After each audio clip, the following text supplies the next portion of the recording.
Kenapa sampai hari ini keberadaan ijazah itu belum terungkap? Ini menjadi semacam satu tanda bahwa ijazah Pak Joko Widodo itu sampai hari ini memang masih misterius. Hari ini yang kami buka laporan di Bareskrim Polri itu terkait dugaan tindak pidana kearsipan yang diatur dalam Undang-Undang Nomor 43 Tahun 2009 tentang kearsipan. Ternyata saya tidak menemukan bukti otentik KPU fotokopi dengan asli itu tidak tersambungkan. Hari ini saya selaku kuasa hukum pelapor, yaitu Dr. Bonatua Silalahi, mendatangi Bareskrim Polri untuk membuka laporan dugaan tindak pidana kearsipan, ya, terkait dengan keberadaan ijazah yang selama ini menjadi polemik di publik, yaitu ijazah Pak Joko Widodo sejak mencalonkan diri sebagai calon wali kota Solo 2 periode, kemudian calon gubernur DKI Jakarta, kemudian calon presiden Republik Indonesia untuk 2 periode. Hari ini yang kami buka laporan di Bareskrim Polri itu terkait dugaan tindak pidana kearsipan yang diatur dalam Undang-Undang Nomor 43 Tahun 2009 tentang kearsipan. Siapa saja terlapornya? Yang pertama adalah Komisioner atau Sekjen KPU RI periode 2014 sampai 2024. Kemudian yang kedua, Komisioner atau Sekretaris KPU DKI Jakarta periode 2012 dan 2017.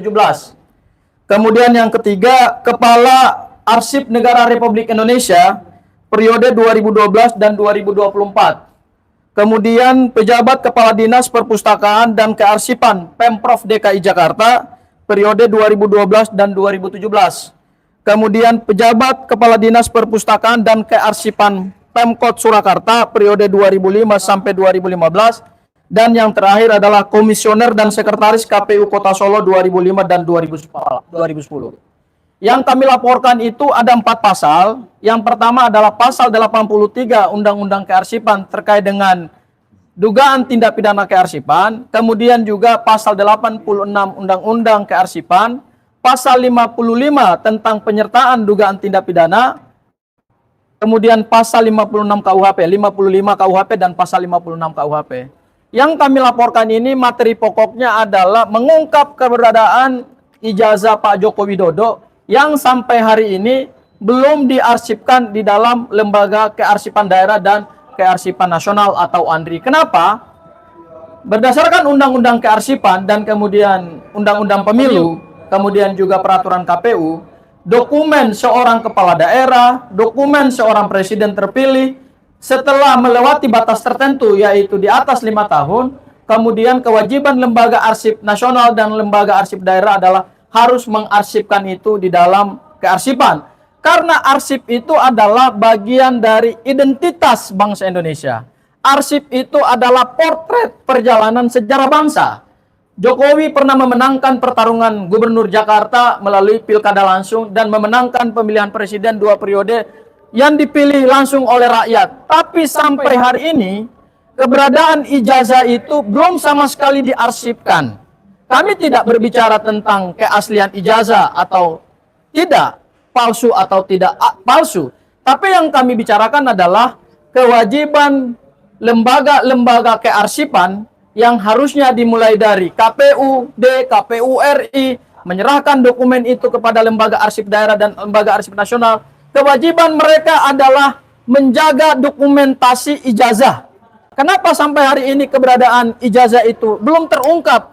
Ini menjadi semacam satu tanda bahwa ijazah Pak Joko Widodo itu sampai hari ini memang masih misterius. Ya, misterius itu tentu misterius dari sisi keberadaannya. Sehingga tentu ini akan menjadi satu tantangan hukum baru lagi ke depan. Dokumen ijazah Pak Joko Widodo ini kemudian semakin hari semakin menggelinding. Bukan hanya ada laporan di Polda Metro Jaya yang sama-sama kita tahu sudah ada tersangka yang ditetapkan oleh Polda Metro Jaya, tetapi juga ini akan membuka kotak Pandora baru bahwa bukan hanya orang yang sedang meneliti ijazah Pak Joko Widodo kemudian hari ini menjadi tersangka, tetapi lembaga-lembaga yang mempunyai otoritas yang diberikan kewenangannya oleh undang-undang, dibayar oleh APBN, menjalankan undang-undang kearsipan. Kenapa ijazah Pak Joko Widodo itu sampai hari ini tidak diarsipkan oleh lembaga arsip daerah dan lembaga arsip nasional? Nah, pelapor yaitu Bapak Dr. Bonatua Silalahi ini adalah seorang peneliti Scopus. Ya, beliau adalah peneliti yang hasil penelitiannya itu masuk ke jurnal internasional. Laporan kami hari ini adalah karena Pak Bonatua ini sudah kecewa dengan jawaban yang selama ini diberikan oleh lembaga-lembaga yang dimintai transparansi dan akuntabilitasnya terkait dengan dokumen ijazah Pak Joko Widodo. Ya, mungkin nanti untuk kejelasannya saya serahkan kepada Bang Bonatua untuk menjelaskan dari sisi materi kenapa Bang Bonatua hari ini membuka laporan itu ke Bareskrim Polri. Silakan Bang Bonatua. Baik, terima kasih ya. Menyambung tadi penjelasan pengacara saya bahwa memang selama ini kan sebagaimana publik tahu bahwa saya sudah menyurati 8 kementerian lembaga untuk mendapatkan dokumen autentik ya dari fotokopi yang terlegalisir. Artinya autentik ini kalau dia di dalam rejim undang-undang kearsipan, autentik itu adalah kopian atau dokumen yang sudah dibandingkan dengan aslinya. Ternyata dari dokumen-dokumen hasil yang saya peroleh dari KPU dan KPUD terungkap bahwa belum pernah penyandingan langsung antara asli dan fotokopi yang dileges. Terus dari hasil berbagai ungkapan dari komisioner di KPU di media-media juga mengungkap bahwa mereka tidak melakukan itu. Karena apa? Karena undang-undang PKPU-nya menyebut itu dapat, artinya bisa saja tidak. Jadi selama ini KPU tidak menggunakan kalimat dapat itu untuk melakukan verifikasi. Dalam rejim undang-undang pemilu itu di PKPU disebut selain verifikasi itu bisa langsung klarifikasi. Artinya begini, kalau ada ijazah difotokopi lalu dilegalisir lalu KPU, maka KPU itu hanya sampai mengecek ke legalisir, tidak pernah ngecek ke asli dan disandingkan ke fotokopinya. Seperti itu. Jadi karena saya merasa penelitian ini butuh data yang tervalidasi secara hukum dan teknis, jadi saya minta tolong ke Bareskrim untuk tujuan laporan saya agar Bareskrim melakukan penyelidikan. Penyelidikan ini bisa jadi tadi seperti ada ujungnya dugaan pidana, tapi saya tidak mengarah ke situ. Saya hanya ingin bahwa dokumen yang dikasih KPU ke saya itu ada dari KPU RI ya, ada 2019-2014. KPUD DKI ada 2012 dan ada dari tim kita juga yang lain Pak Mentovik di Solo ada 1. Itu harus divalidasi dan secara hukum oleh lembaga kearsipan daerah maupun ANRI.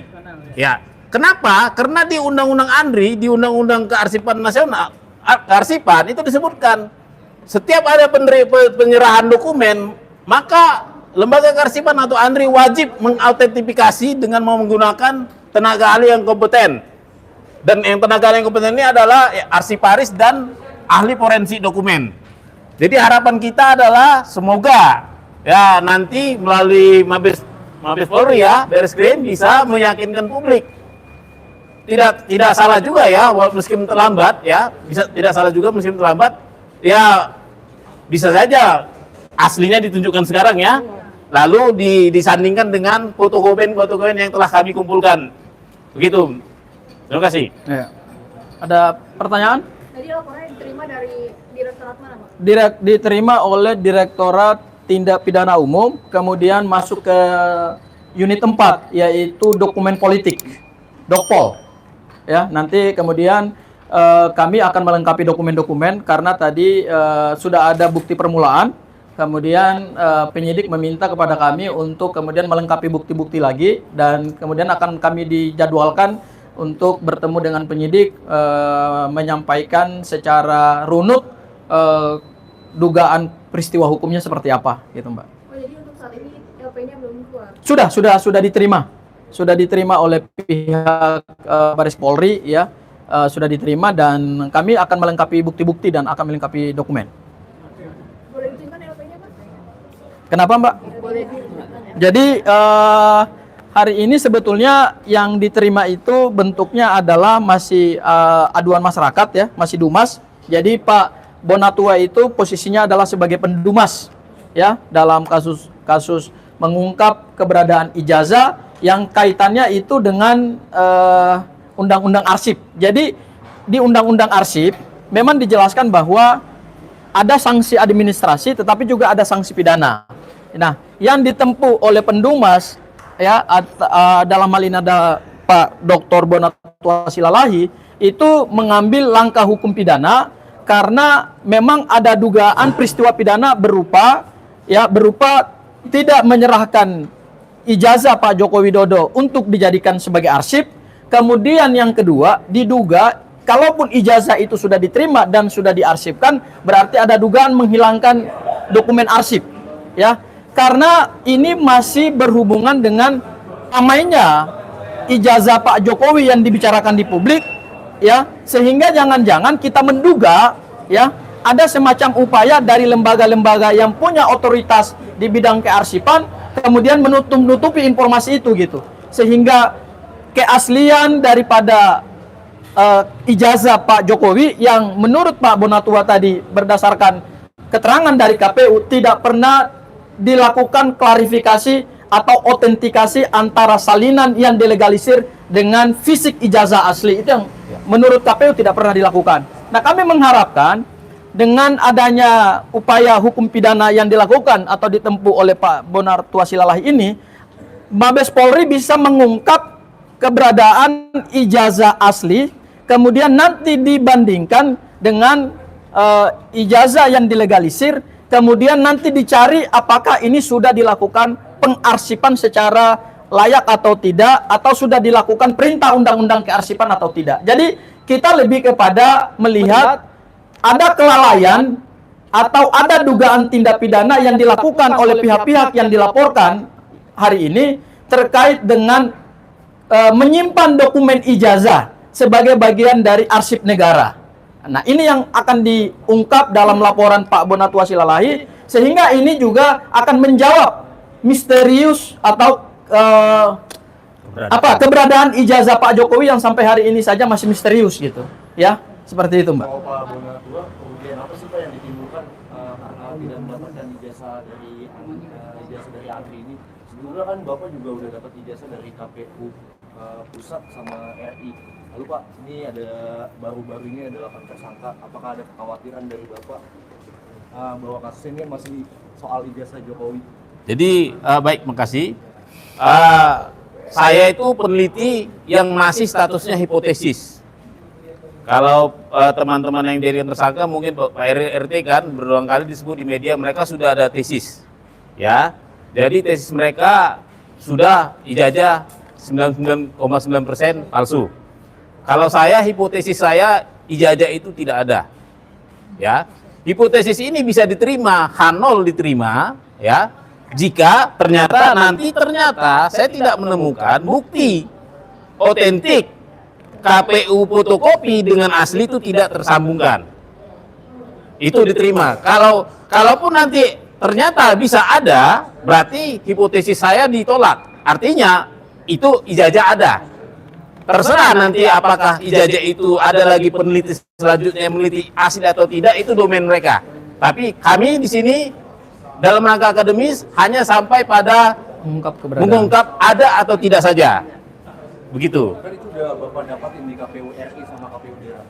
Ya, jadi gini, tadi kan seperti saya ungkapkan, dari hasil penelitian saya terhadap dokumen-dokumen yang dikasih KPU, tentunya kan yang saya minta bukan hanya salinan fotokopi ya, tapi ada dokumen backupnya bahwa fotokopi ini sejarahnya bagaimana, ya. Ternyata kan itu saya minta dokumen namanya verifikasi dan klarifikasi. Nah, di dokumen-dokumen ini tidak ada berita acara yang menyebutkan pernah dilakukan verifikasi, klarifikasi. Hanya dilakukan verifikasi tanpa klarifikasi. Kalau klarifikasi itu ya dicek ijazah fotokopi dengan aslinya. Disandingkan. Disandingkan. Tapi kalau di undang-undang kearsipan itu disebut autentikasi. Seperti itu.